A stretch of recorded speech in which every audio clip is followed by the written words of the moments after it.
So now in this video, we're going to look at a voltage doubler, but there are diodes involved, so you actually don't get twice the voltage out as the supply voltage, but it's relatively close and it's a simple circuit. So we have a capacitor. It's not completely built yet, the circuit. There's a little more to add, but we're just going to demonstrate what the first capacitor is doing to begin with.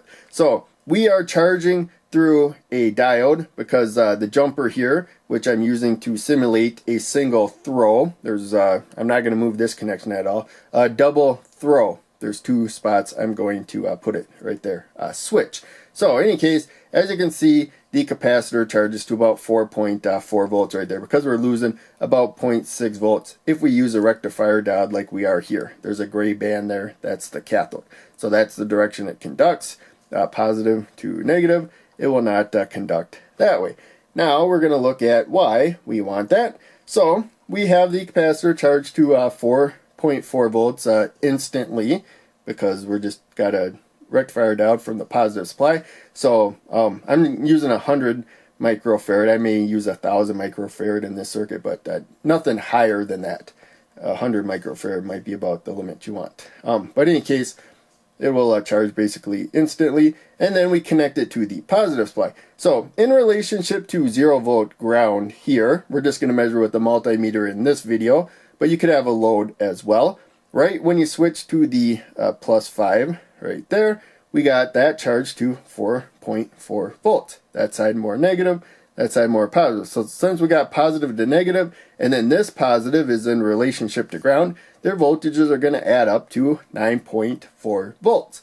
Now, the multimeter is going to let a trickle of current through. It should hold up pretty steady. So we may see it tick down a little bit, but if we add a load, it's going to rapidly drop. Now, the voltage at this point will never drop below 4.4 volts because we got that power constantly being supplied there.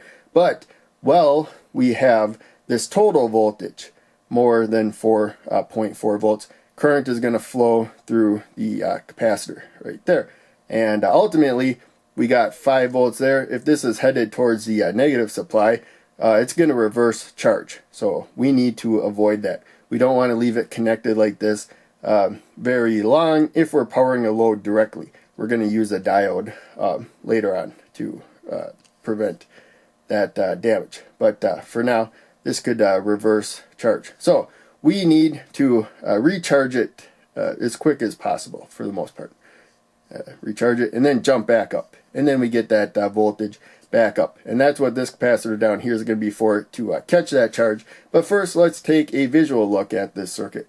So now I got the meter. I'm going to set it to measure voltage. I don't have to move the red probe for anything other than high current with this particular meter. The voltage we're going to measure is in relationship to ground, as I said before. The meter has a lot of internal resistance though, so we don't have to worry about current flowing other than a very tiny trickle.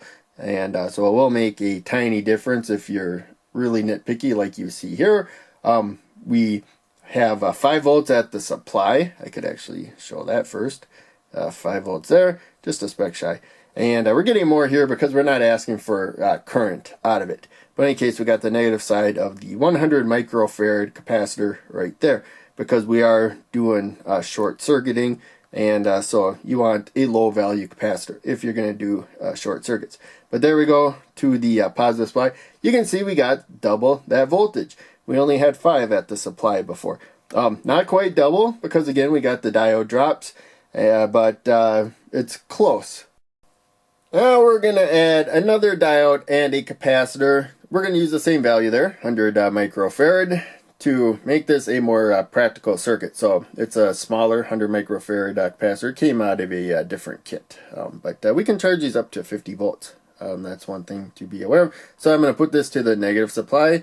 About that far. I can't remember exactly how far the diode goes, but we got another diode here now. So that voltage that we build up, we're going to pump it into that capacitor or a load, and so we're going to need a diode so that it doesn't go back. When that drops back down to 4.4 volts, we just want current to go one way, and then it can't go back.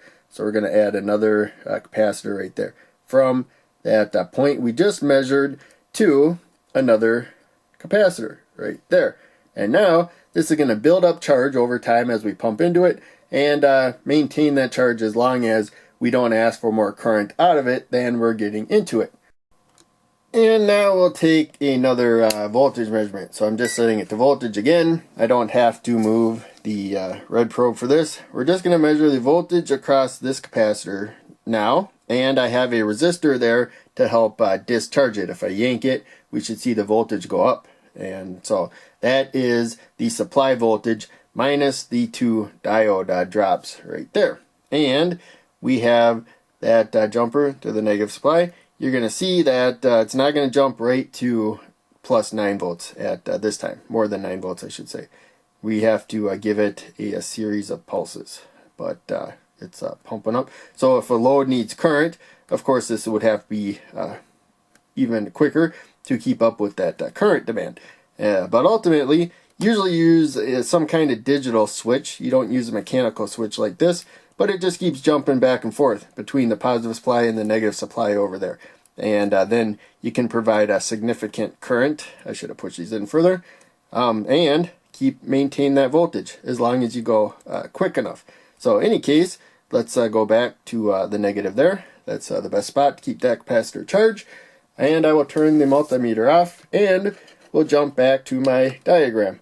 And so really quickly, we're going to go over the notes. A lot of this we already covered, but don't use a mechanical switch if you build a circuit like this. Find a way to get a semiconductor-based switch where it does internal switching electrically. There's no moving parts, but you want it to go rail to rail right there and be able to provide the current that is needed. So it's somewhat tricky to do that because the 555 timer is great for switching high to low, but the NE555 doesn't go all the way to the positive supply.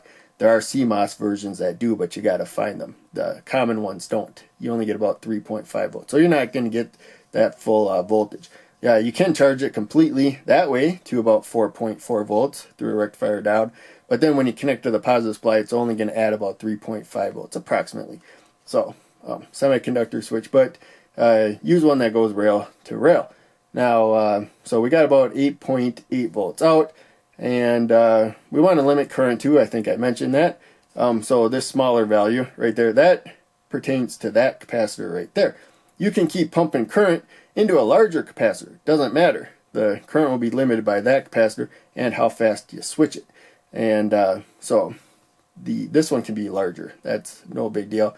It will provide a smoother output voltage for other circuitry once it is charged up. It's going to take longer to get to that final voltage, but once it does, then it will hold it steady. So we saw we're losing about 1.2 volts out of 10 because we're doubling this. So we end up with about 8.8 volts out. If you use Schottky diodes instead of the rectifier diode, the 1N4001 rectifier diode, this is just a symbol for any rectifier diode, is common in kits. I also have little Schottky diodes that would work great in this, but most people don't have them. So I use the rectifier diodes. If you have Schottky diodes, you're probably going to drop about 0.3 volts. Plus 0.3 volts is 0.6 volts right there. So you get about 9.4 volts in that case coming out. So more energy efficient, and you have closer, well, above 9 volts if you need more than 9 volts. So that's one thing to think about.